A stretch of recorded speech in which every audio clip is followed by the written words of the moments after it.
Good day, this is Rev Carlos from DMCI Homes, and today, andito ulit tayo sa Solmera Coast here in Batangas. Pe-present namin sa inyo yung project details nitong ating development.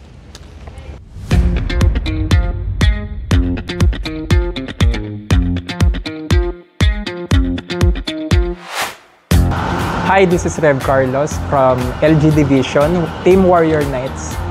I'm a property consultant and a real estate broker. Ayun nga, nagbabalik tayo ngayon sa Solmera Coast here in San Juan, Batangas. And yung project details nga nito is, mag-start muna tayo sa size nitong project is around 7.5 hectares.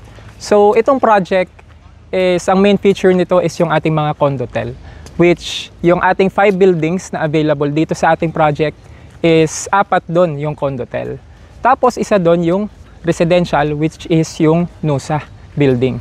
So itong ating project, it consists of facilities and amenities na talagang dinesign para sa resort-inspired living and experience ng mga guests dito sa project.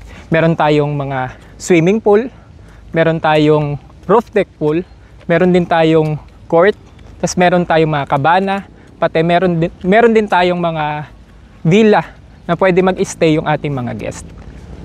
Meron pa tayong mga available as of now na studio, 1 bedroom, tsaka 2 bedroom. Tapos, yung ating turnover date is around 2027 hanggang 2028. So, to know more about this project, mag-inquire lang kayo sa provided na details below, pati dito sa ating main description ng ating video. Yun lang, kung gusto nyo rin mag-schedule ng viewing, I'll be happy to assist. Kung meron kayong katanungan, yun lang, kumontak lang kayo sa aking email at sa aking mga numbers below. Yun lang, God bless and stay safe.